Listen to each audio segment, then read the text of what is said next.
Did they give you any indication? Did Bill Dozier, the producer, Julie, of how the series was supposed to go? I mean, you did an early episode in '66. You were in the first season. No. Did they say play it camp, play it straight? Did they let you do what you wanted to do?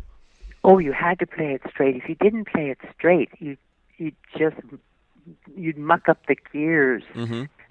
You had to because it's so over the top. So that means the straighter, the even more straighter that you play it, the funnier it is. If you play it funny, then it takes it off key, or it kind of, it doesn't work. The timing isn't right. It has to emotionally hit a certain part, a certain reality point. You have to say, oh yes, that's true, corny, or exaggerated as it is. But there's a certain art in playing high comedy. Now, do you remember the other villains on the show that you met? No, because I didn't work with them. Well, you worked with Michael Rennie when he played the Sandman, the actor from The Day the Earth Stood Still. You're right about that, yes. Mm-hmm. Yes, he had a very big, heavy, collegiate raccoon coat. That's which right. I think he complained about rather a lot. He was the Sandman. Yes. He was someone who put people to sleep. I never quite understood his character, but you guys had some fun chemistry. Yes. And you also worked with Leslie Gore, the pop singer. Well, she was the niece of the assistant director. Oh, she was Howie Horowitz's niece. Right, exactly. And a star on her own in those days, and became an even bigger star in writing her music and It's My Party. Recording and all that, yes. It's funny because you were. I remember even as a kid thinking that you were villainous and you were scary in a way, but you always found the comic beats. You always found the comedy moments. Well, when you have henchmen written into the script that have an IQ of about 99, and they mess up everything that Catwoman wants to get done, you know it has to be a lot of fun to do and to play. And I just have total glee and happiness from remembering this show. One of your henchmen was Jock Mahoney, who was, I think, Sally Field's father-in-law or stepfather. Something like that. I'll have to do a little bit more research on it. Oh, he didn't tell me about it. And you did an episode with Chad and Jeremy, speaking of singers. Yes, and they're touring now these days. They're still around. I saw them. Mm-hmm. Now, I think Chad and Jeremy are the ones who a lot of people think Mike Myers got his Austin Powers look. Interesting. From. Well, they turned up in a Dick Van Dyke episode, too. Oh, yes, Chad where and they're Jeremy. kind of like the Beatles. Yes. And they have to hide out at the Petrie house. Yes, on the Batman episode, Catwoman steals their voices, which you must remember, Julie. Oh, yes, of course. Yes. She did a good job, yes. And they were always killing you off on that show. They would. Many Catwoman episodes ended with your death. Oh, it's impossible. Yes, I just fell into a pit with all that gold. The first one, you were in a bottomless pit in the perfect rhyme. But cats have 9 lives. So they have to bring me back, right? They did. 6 times. I did 6 one-hour shows. And why did Eartha Kitt replace you? I don't think I ever knew. Were you doing something? Were you doing a film? I don't recall, but I think it was a good idea to bring a new look on the show, and that was in the 3rd year. Yes. And they were half-hour. She did a half-hour show. I did hour-long shows. So it was much more difficult then, because when you have to write for so many characters within 22, 26 minutes, it's much trickier, much more difficult. And you were on with another guest we've had on the podcast, yes. Barbara Feldon, on Get Smart. Oh, that's right. You were the housemaid who turned out to be a spy for Chaos. Yeah. Did I have a French accent or a Swedish accent? Something. I think you were Swedish again.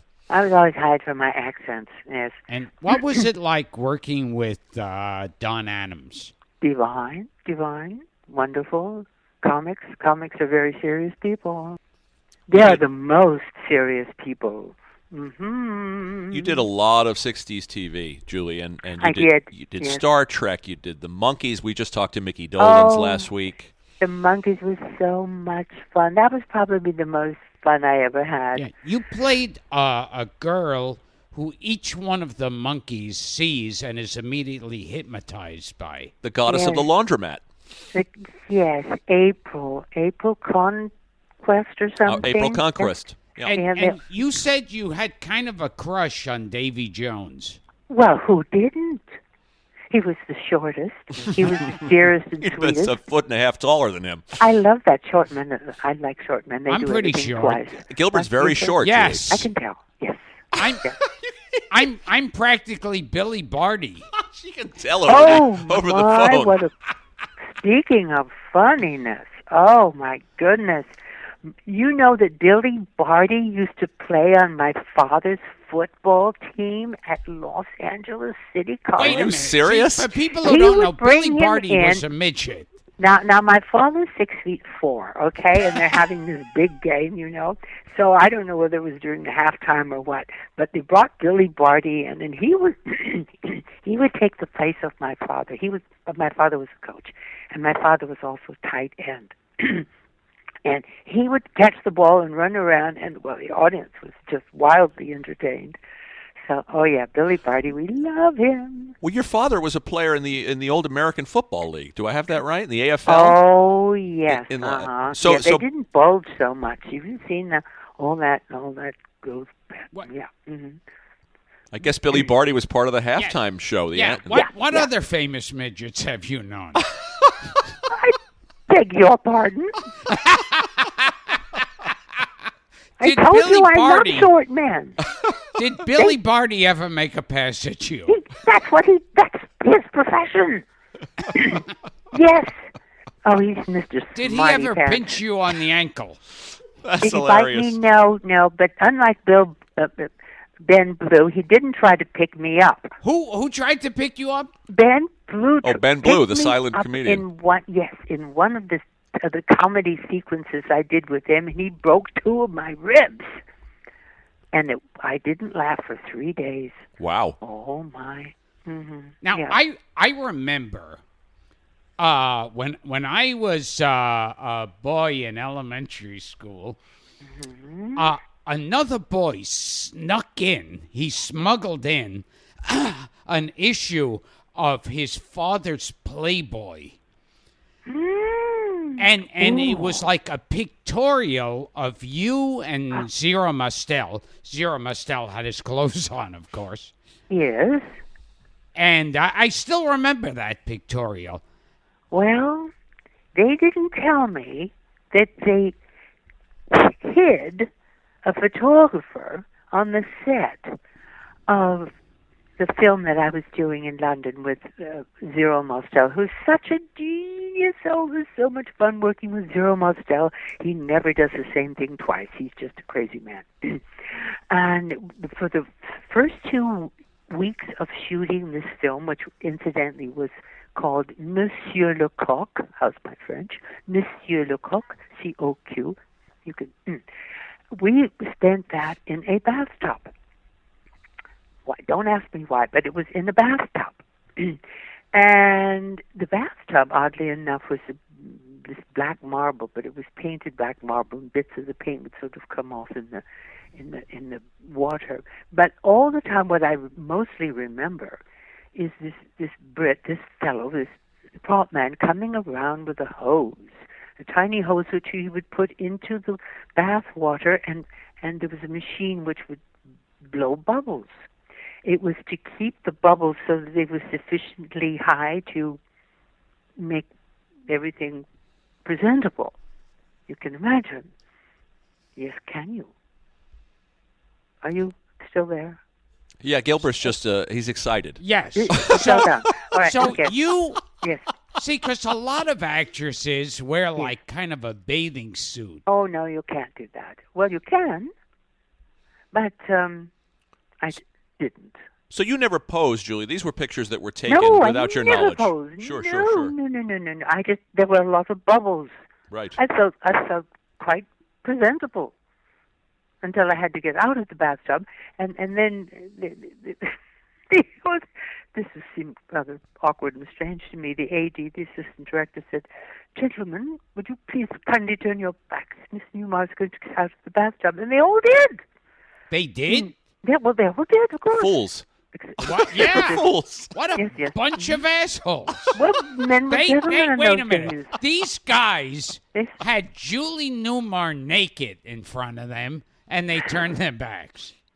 Well, they were English. They were told to. They were no sex, good please. We're fellows. British. They made my life comfortable. We Julie, had tea at 4 in the morning and I- 10 in the morning and 4 in the afternoon, no matter what happened. I would have been Great. staring 24 hours. No, you weren't allowed to do that. turning back Yeah. to Batman a moment, Julie. Thank you. No, I want to think about her naked more.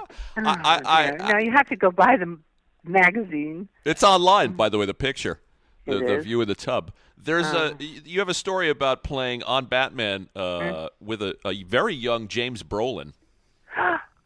Oh, what a dear. What a sweetheart. Do you know he married one of the, I think it was the assistant, one of the producer's secretaries? That was his first wife. I didn't know that. He's now married to Barbara course. Streisand. Everyone knows that James Brolin is married now to Barbara Streisand. Well, he was in one of the sequences of Catwoman, and he plays this, well, he's a truck driver. And he's driving this truck, and he is quite attractive and quite fun to work with. But I'm an 80-year-old woman disguised. Catwoman disguised as an 80-year-old woman. I don't really know. So I put my hand on his knee, you see. Now, I couldn't do that as Julie Newmar. I'd have to be this aged woman, see? But things got a little bit warm under the collar. Yes. Oh, he got I'm a little not telling excited. you any more about that. I remember that episode. You're trying to steal a rare violin. Yes, the Stradivari. That's right. Yes. And you're dressed as an old lady, and you're Yes. And again, there's the producers putting you in a place where you can play comedy. Oh, that's so much fun. It's so much fun being anything other than yourself. By the way, when Adam was on the show with us, he paid Gilbert a wonderful compliment. Really? Yeah, Oh, he said I would have made a great penguin. really? Yes. He doesn't have the tummy for it. Well, Gilbert loves Burgess Meredith, so he was flattered by the comparison. Well, Burgess had to learn to smoke, and he was really upset about that because he even told the producer, it took him months to quit smoking. And he says, if I become a smoker again, I'm going to whatever you. You remember he, just like FDR, like Franklin Delano Roosevelt, had the Yeah. Oh, in the cigarette holder. He keep that in his mouth like that. You like that part, huh? Oh, yes. Talk like the penguin. Go on. Yeah, no, I just thought that was Come on, the Gilbert, sound like greatest the penguin. compliment. Yeah. You sounded like that at the top of the show. That's his normal voice. Now, here's someone I don't know if you've ever worked with, and I don't know if I've ever discussed on the show. Another villain on the show was the Joker. Have you ever worked with Cesar Romero? Cesar, we all loved him. He was such a good guy to be around. Just a gentleman and funny and dear and warm and kind. And you remember him as a great dancer in his earlier Latin days. lover, sure. And a lover and so outstanding, so great looking. He was everything. Now, He could I do heard a everything. story. Yeah, I don't know if you can confirm it.